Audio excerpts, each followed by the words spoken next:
Assalamualaikum warahmatullahi wabarakatuh.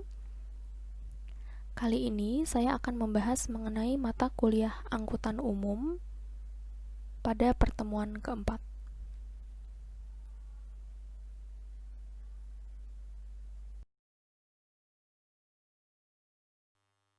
Jadi, setelah pada pertemuan sebelumnya kita membahas mengenai pengenalan angkutan umum, kemudian kita juga membahas karakteristik pelayanan angkutan umum, serta membahas kelembagaan dan organisasi angkutan umum, kita akan membahas mengenai rute. Jadi sebetulnya apa itu rute? Nah, rute ini memang tidak bisa kita pisahkan dari yang namanya angkutan umum. Gitu. Tapi ketika kita membahas mengenai rute, sebetulnya ada pertimbangan yang berbeda ketika kita memilih menggunakan angkutan umum atau kita memilih menggunakan angkutan pribadi. Jadi, berbicara tentang rute, ketika kita menggunakan angkutan pribadi atau kendaraan pribadi, maka yang kita pertimbangkan pertama sebelum rute adalah modanya terlebih dahulu. Gitu. Jadi, mungkin akan berbeda ketika kita menggunakan moda mobil pribadi dengan ketika kita menggunakan moda sepeda motor pribadi. Rute yang dipilih pun akan berbeda. Mungkin ketika kita menggunakan kendaraan pribadi berupa mobil, kita akan menggunakan rute yang menunjang untuk mobil, misalnya jalan tol, biar lebih cepat. Sedangkan ketika kita menggunakan kendaraan pribadi berupa motor, mungkin rute yang akan kita pilih adalah rute yang dapat menunjang kecepatan kita menggunakan motor gitu, misalnya dengan lewat jalan-jalan kecil, karena mungkin kalau lewat jalan biasa mungkin akan macet, kemudian lampu merahnya banyak gitu kan. Jadi ada orang yang memilih menggunakan jalan-jalan tikus gitu ketika menggunakan sepeda motor agar lebih cepat sampai ke tujuan. Nah, hal ini berbeda ketika kita mempertimbangkan rute pada angkutan umum. Sebaliknya gitu, ketika kita menggunakan angkutan umum, yang dipilih bukan modenya dulu, tapi rutenya dulu gitu. Kita mau dari mana dan kemana, terus kira-kira rute yang harus ditempuh itu rute apa, yang tersedia itu rute apa gitu. Kemudian baru kita pilih mau moda apa. Jadi misalnya kita mau dari tempat A ke tempat B, kemudian kita lihat nih, ternyata ada nih rute yang melewati jalan ini, jalan ini, jalan ini, yang paling cepat. Nah, ternyata biar paling cepat kita pertama harus naik Transjakarta dulu. Habis naik Transjakarta, kita pindah MRT.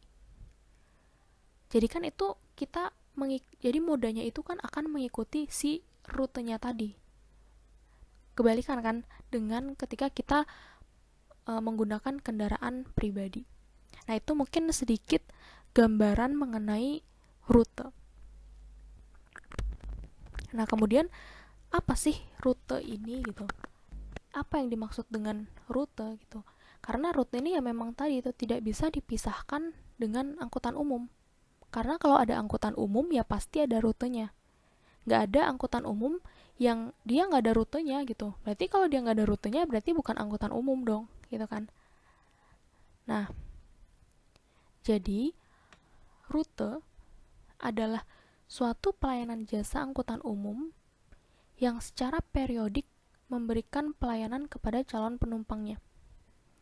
Jadi rute ini merupakan salah satu jasa dari angkutan umum yang adanya periodik gitu, nggak suka-suka gitu, nggak suka-suka hari ini ada besok nggak ada gitu kan. Tapi rute ini ada secara periodik, jadi ada waktunya, dan kalau bisa malah ya dia beroperasi setiap hari gitu kan. Nah, dan untuk memberikan apa pelayanan gitu kepada calon penumpangnya. Nah, ini yang menarik lagi adalah rute pada angkutan umum itu akan memungkinkan para penumpang yang belum tentu mempunyai asal yang sama atau tujuan yang sama. Bisa jadi bukan sebagai tujuan akhir dari rute tersebut, tetapi menuju ke tempat rute yang berikutnya. Jadi yang menarik pada rute angkutan umum ini adalah bisa jadi orang yang menggunakan rute tertentu itu bisa jadi dari orang yang memiliki tempat asal dan tempat tujuan yang berbeda. Jadi misal ada si A dan si B, ini menggunakan rutenya yang sama. Tapi padahal mereka asalnya itu nggak dari asal yang sama dan tujuannya juga nggak sama gitu. Karena bisa jadi si A ini di ujung rute 1, dia udah sampai ke tempatnya. Tapi bisa jadi si B di ujung rute 1, dia akan transfer atau berpindah ke rute yang berikutnya yang akan mengantarkan dia ke tempat tujuannya. Ya mungkin lebih jauh gitu si B. Jadi dia harus transfer dulu ke rute yang lainnya. Jadi gitu tadi ya, rute itu bisa jadi orang itu punya asal dan tujuan yang berbeda. Nah itu tadi tentang rute.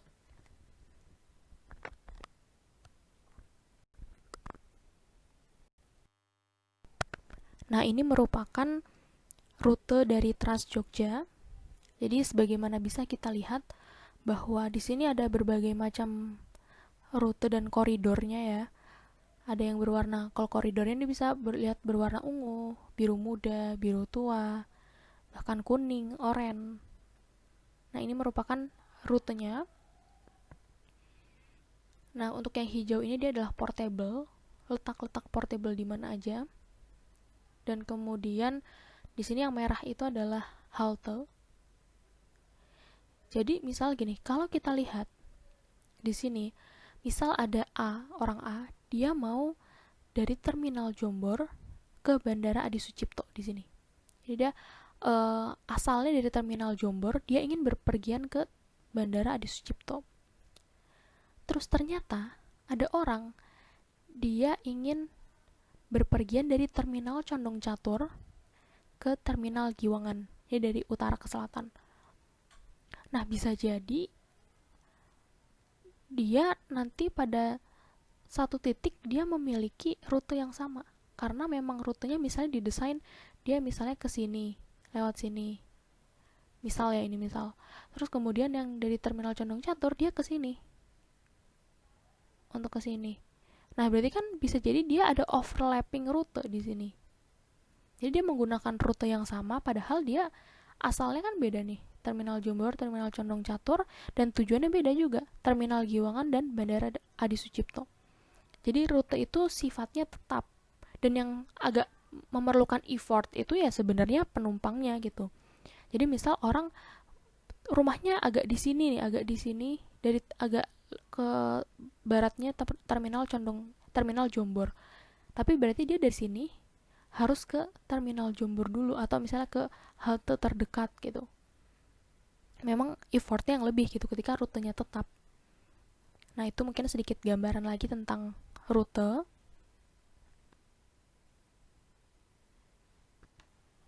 Nah kemudian ini adalah peta jaringan Transjakarta. Mungkin ini lebih kompleks ya, karena dia jaringannya sudah sampai nggak cuma di kota Jakarta, tapi dia bahkan sampai ke provinsi lain, Jawa Barat gitu, dia sampai Depok dan agak-agak mepet Bekasi kalau nggak salah juga dia udah mulai sampai sana Transjakarta ini. Jadi memang dia lebih kompleks lagi.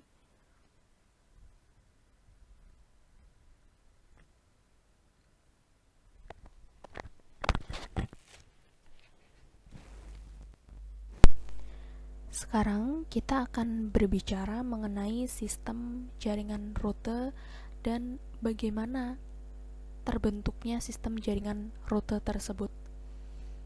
Jadi, sistem jaringan rute terbagi menjadi dua cara terbentuk, yaitu terbentuk secara evolutif, dan yang kedua adalah terbentuk secara simultan. Nah, sebetulnya terbentuk secara evolutif ini merupakan cara pembuatan sistem jaringan rute cara lama, sedangkan simultan adalah pembuatan sistem jaringan rute yang belakangan ini banyak dipakai oleh negara-negara.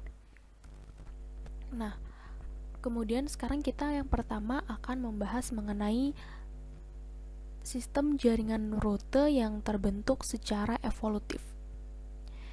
Jadi, terbentuk secara evolutif di sini maksudnya dia terbentuk dengan sendirinya, disebabkan oleh jaringan tersebut telah dikelola secara individual sebelumnya. Ya, sebagaimana kita ketahui bahwa manusia itu butuh yang namanya aksesibilitas dan mobilitas. Sehingga ada keinginan dari manusia dan kebutuhan yang pada akhirnya akan membuat sebuah jaringan rute karena kebutuhan dan keinginan tersebut. Sehingga inilah yang nantinya akan menjadi jaringan rute.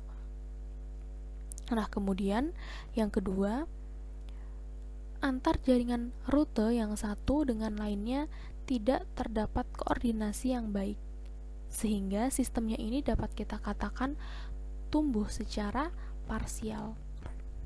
Jadi karena tadi itu hanya berdasarkan individual satu dan individual yang lain, maka otomatis tidak ada koordinasi yang terlalu baik atau tidak ada koordinasi yang baik. Ya sudah, semuanya tumbuh masing-masing. Rute A itu tumbuh karena si A ingin berpergian ke tempat mana, kemudian rute B itu tumbuh karena si B itu pengen pergi ke tempat yang lainnya lagi. Nah, seperti itu. Kemudian rute terbentuk lebih disebabkan oleh keinginan pengguna jasa angkutan atau keinginan pengelola angkutan. Seperti yang tadi sudah saya bilang bahwa sistem jaringan rute yang evolutif ini memang penyebab utamanya adalah keinginan pengguna jasa.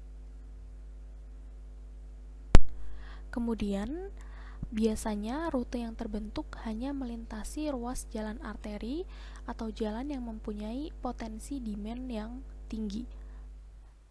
Nah, jadi karena itu berdasarkan keinginan seseorang atau keinginan individual, maka otomatis yang terbentuk hanyalah yang demand-nya tinggi. Karena orang tidak akan mengurusi ruas-ruas atau rute-rute yang pada akhirnya tidak akan terpakai oleh dirinya sendiri dan yang akan terbentuk pada ruas jalan arteri karena orang akan banyak mengakses jalan arteri. Dan kemudian yang terakhir adalah apabila dipandang secara keseluruhan sistem, rute menjadi tidak efektif dan efisien. Mungkin ketika kita melihat berdasarkan sudut pandang mikro atau personal atau per individu, mungkin dia sudah dapat dibilang efektif dan efisien bagi individu tersebut. Tapi sayangnya kita tidak bisa melihatnya hanya sekedar dari sudut pandang mikro. Tapi kita harus memandangnya dalam sudut pandang makro. Bagaimana secara keseluruhan masyarakat itu dapat berpindah tempat secara efektif dan efisien. Nah, inilah yang menyebabkan kenapa pembentukan sistem jaringan rute yang secara evolutif ini merupakan cara lama dan bukan cara yang belakangan ini banyak digunakan. Ya karena dia hanyalah sudut pandang mikro, bukan sudut pandang makro. Ya saat ini kita harusnya memandang dalam sudut pandang makro, apalagi sekarang ada isu-isu tentang SDGs gitu. SDGs adalah Sustainable Development Goals, di mana ya kita perlu memandang dari sudut pandang makro terkait transportasi yang efektif dan efisien. Jadi tidak bisa hanya ego manusia, dia inginnya cepat, dia inginnya murah dan lain sebagainya. Kemudian kita bahas yang pembentukan kedua, yaitu yang terbentuk secara simultan. Nah, di sini yang terbentuk secara simultan ini dia terbentuknya secara bersama-sama baik pemerintah maupun swasta. karena memang antara pemerintah dan swasta ini memiliki kecenderungan yang berbeda. Kalau pemerintah, kecenderungan pengadaan rutenya adalah untuk menjamin aksesibilitas dan mobilitas bagi seluruh masyarakat. Mau yang demand-nya baik maupun yang demand-nya kurang baik, itu juga tetap harus difasilitasi oleh pemerintah. Berbeda dengan swasta. Kalau swasta karena basisnya adalah keuntungan yang sebesar-besarnya, maka mereka akan mengembangkan jaringan rute apabila ada demand yang benar-benar bisa menghasilkan keuntungan. Nah, ini sehingga hal ini sebetulnya harus menjadi balancing atau keseimbangan baik pemerintah maupun swasta. Kemudian di sini jaringan rute yang terbentuk sifatnya komprehensif dan integral, sehingga dapat menjangkau seluruh wilayah yang membutuhkan pelayanan angkutan umum. Jadi, kalau yang evolutif dia tidak ada koordinasi, sementara yang simultan ini sifat jaringan rutenya itu komprehensif dan integral. Jadi, wilayah cakupannya nanti bisa menjadi lebih luas lagi. Kemudian yang ketiga adalah keterkaitan antar rute sangat baik, jadi interkonektivitas antar rutenya baik. Yang hasilnya pengguna jasa atau masyarakat dapat melakukan mobilitas dan pergantian ke rute lainnya. Karena kita seperti yang sudah dibilang pada sebelumnya bahwa rute itu kan digunakan oleh bersama-sama. Jadi kemungkinan orang itu akan menggunakan beberapa rute untuk mencapai tempat tujuannya, sehingga ada kalanya masyarakat harus melakukan transfer. Dan ketika keterkaitan antar rute tidak baik, maka transfernya juga akan sulit. Dan itu akan membuat masyarakat tidak nyaman menggunakan angkutan umum, sehingga keterkaitan antar rute ini sangat benar-benar perlu diperhatikan. Kemudian tingkat aksesibilitas masing-masing wilayah dalam perkotaan cukup merata dan mudah untuk tujuan kemanapun yang diinginkan. Jadi secara simultan ini pada akhirnya bisa menjamin seluruh masyarakat agar bisa menikmati aksesibilitas dan mobilitas. Dan dengan didukung juga tidak lupa bahwa yang demand-nya tinggi dikembangkan untuk mendapatkan keuntungan. Kita akan membahas mengenai sistem rute yang ada. Jadi bagaimana sih sebetulnya rute itu punya karakter, punya sistem yang membentuk rute itu sendiri.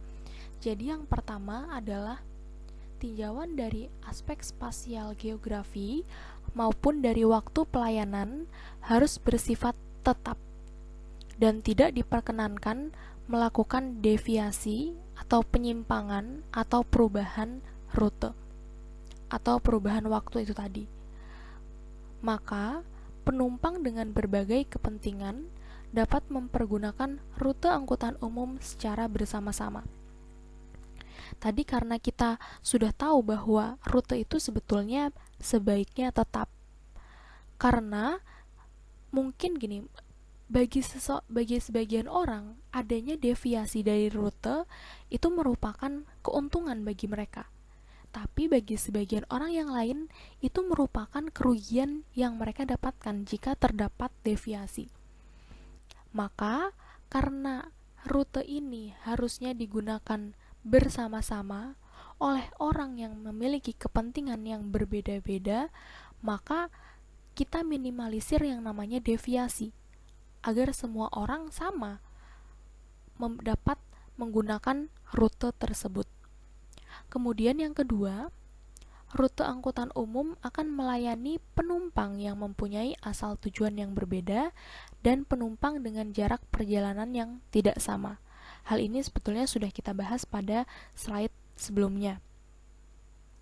Kemudian yang ketiga, memang akan ada aktivitas yang terhenti sebentar dalam perjalanan.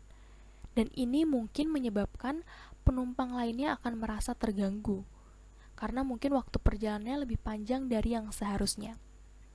Sebagai contoh, ketika kita menggunakan rute pada angkutan umum ya otomatis akan ada waktu-waktu di mana angkutan umum tersebut menaikkan atau menurunkan penumpang.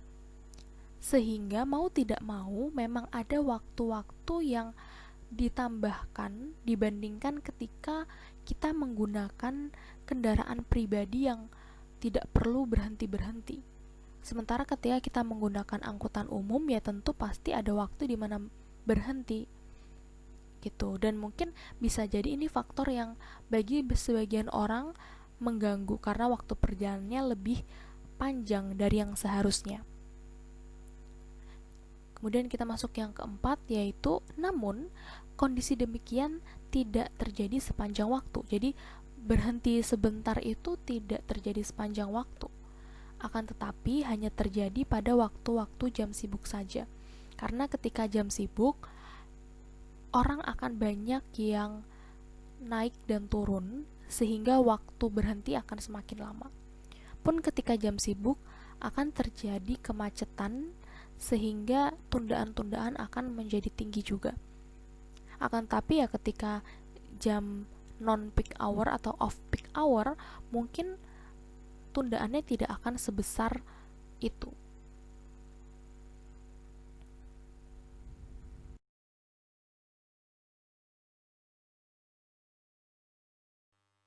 Nah, kemudian kita bahas mengenai klasifikasi rute. Rute itu terbagi menjadi dua, yaitu kita klasifikasi berdasarkan tipe pelayanan, dan yang kedua kita klasifikasi berdasarkan tipe jaringan. Nah, yang untuk tipe pelayanan, ini kita bagi menjadi 4, yaitu rute tetap, rute dengan deviasi tertentu, rute dengan deviasi penuh, dan rute dengan batasan koridor. Memang sebetulnya rute angkutan umum itu sebaiknya rute tetap, tapi akan ada klasifikasi lainnya yaitu dengan deviasi. Nah, bagaimana kemudian pengaturan deviasi ini nanti akan kita bahas selanjutnya. Kemudian untuk tipe jaringan, karena rute adalah untuk angkutan umum dan angkutan umum itu berbasis pada jalan kebanyakan, sehingga tipe jaringan rute itu akan mengikuti juga jaringan dari jalannya itu sendiri. Nah, yang pertama ada jaringan kisi atau grid, yang kedua jaringan radial, yang ketiga jaringan melingkar, dan yang terakhir adalah jaringan teritorial. Nah, ini perbedaan antara radial dan melingkar ini nanti mungkin kita akan bahas apa sih perbedaannya, karena kan sebetulnya hampir-hampir mirip ya radial dan melingkar, seperti itu. Sekarang kita akan membahas mengenai klasifikasi rute berdasarkan tipe pelayanan.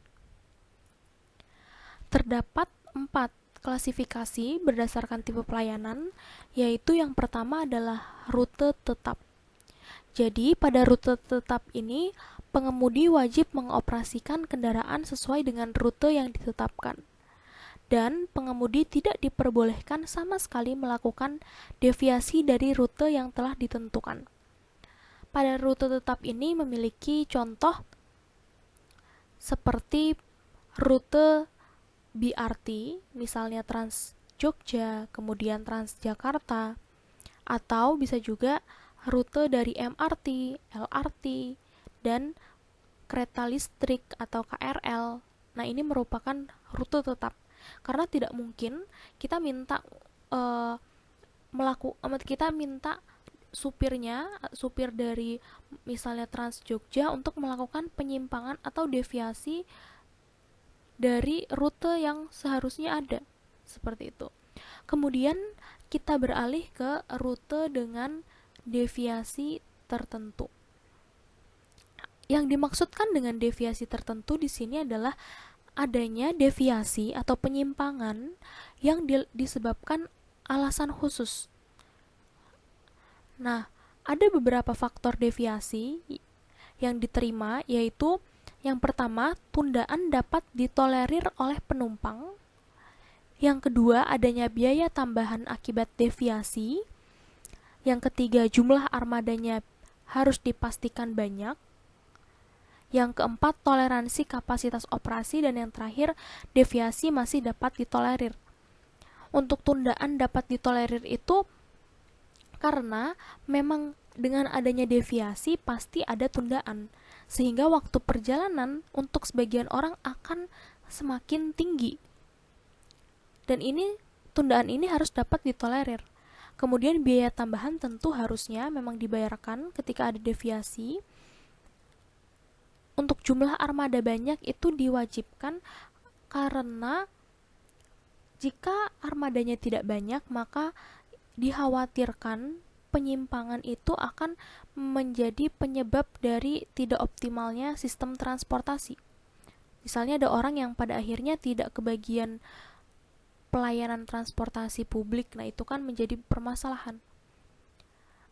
Sebagai contoh, pada rute dengan deviasi tertentu adalah, ini agak susah mencari contohnya, karena memang tidak lazim rute dengan deviasi tertentu itu, tapi ada kasus-kasus di mana pada akhirnya dia mengalami rute dengan deviasi tertentu. Misalnya kita anggap sebagai, saya pernah punya contoh, yaitu ketika saya naik angkot. Angkot ini disemi charter oleh ibu-ibu gitu. Jadi kasusnya waktu itu ibu-ibu itu ingin meminta supir angkot untuk masuk ke dalam perumahan sedikit. Ya sekitar waktunya untuk bolak-balik 5-10 menit. Nah itu kemudian ditanyakan dulu oleh supirnya, mau nggak kalau misalnya penumpang yang lain, dan itu kondisinya memang tinggal sedikit orangnya gitu, tinggal ibu-ibu itu dan saya sendiri. Waktu itu saya masih sekitar SMP. Kemudian ditanya, dan kemudian ya karena saya masih SMP ya saya iyakan saja gitu. Jadi ada permintaan persetujuan terhadap penumpang yang lain, apakah bisa ditoleransi atau tidak. Kemudian ibu itu tentunya harus membayar biaya tambahan. Dan kemudian juga selain itu, faktor lainnya adalah saat itu jumlah armadanya memang banyak, ada angkot-angkot lain yang masih kosong. Jadi sebetulnya ketika saya pun tidak sepakat dengan adanya deviasi tersebut, sebenarnya saya bisa aja turun dan naik angkot lain. Biasanya kayak gitu saya digratiskan untuk turun, jadi langsung turun dan kemudian naik ke angkot yang lain. Nah itu seperti itu adalah contoh yang memang agak jarang ditemukan. Kemudian yang ketiga adalah rute deviasi penuh atau demand responsive routing. Jadi di sini pengemudi diberi kebebasan untuk mengemudikan kemanapun dia suka, sepanjang tentunya tetap mempunyai rute awal dan rute akhir yang sama. Jadi penumpang yang telah ada di dalam bis konsekuensinya akan menjadi terlambat sampai ke tempat tujuan, mengantar beberapa penumpang ke tempat tujuan dengan arah yang berlainan. Kemudian pengemudi juga harus pandai manajemen arah dan waktu perjalanan agar penumpang yang diangkutnya tidak terlalu dirugikan. Nah, contoh dari rute deviasi penuh ini misalnya pada travel. Semisal ada travel Semarang Jogja, jadi pada awalnya dia harus pick up dulu orang-orang dari berbagai daerah, dan mungkin dia harus drop off orang-orang pada tujuan yang berbeda-beda. Misal satu tujuannya di Bantul, satu tujuannya di Kulon Progo, satu di Gunung Kidul, satunya lagi di Kaliurang Atas. Itu bisa jadi karena deviasi tersebut waktu perjalanan yang hanya awalnya mungkin normalnya Semarang Jogja 3-4 jam, itu mungkin bisa lebih, bahkan bisa mungkin 5-6 jam, karena mengantar orang-orang itu ke tempat tujuannya itu juga kalau di Jogja itu cukup jauh-jauh ya yang saya sebutkan tadi. Dan memang perlu manajemen, jadi jangan sampai misalnya dari arah Jalan Magelang, kemudian dia nganternya ke Gunung Kidul dulu. Habis Gunung Kidul ke Kulon Progo, habis itu ke Bantul, habis itu naik ke Kaliurang Atas. Itu kan akan menambah waktu perjalanan yang cukup banyak gitu. Nah itu ya, jadi terkait rute deviasi penuh. Kemudian untuk yang terakhir adalah koridor routing, di mana pengemudi diperbolehkan melakukan deviasi dari rute yang telah ditentukan dengan batasan tertentu dan diperbolehkan menaikkan dan menurunkan penumpang pada beberapa lokasi tertentu yang jumlahnya terbatas. Ini sekitar 3-4 lokasi. Kemudian pengemudi diperbolehkan melakukan deviasi asal tidak melewati batas daerah koridor yang ditentukan sebelumnya. Nah, ini sebagai contoh mungkin adalah shuttle. Jadi bedanya shuttle dan travel itu, kalau travel kan dia door to door, kalau shuttle itu dia pull to pull. Jadi mungkin di beberapa tempat itu ada pull-pull yang bisa untuk menaikkan atau menurunkan penumpang, atau bahkan penumpang bisa saja minta diturunkan di tengah jalan. Yang penting tidak melewati batas rute koridor yang telah ditentukan. Karena jika melewati batas nanti tentunya akan ada deviasi tambahan yang merugikan penumpang-penumpang lainnya. Nah, ini adalah contoh dari klasifikasi rute berdasarkan tipe pelayanan.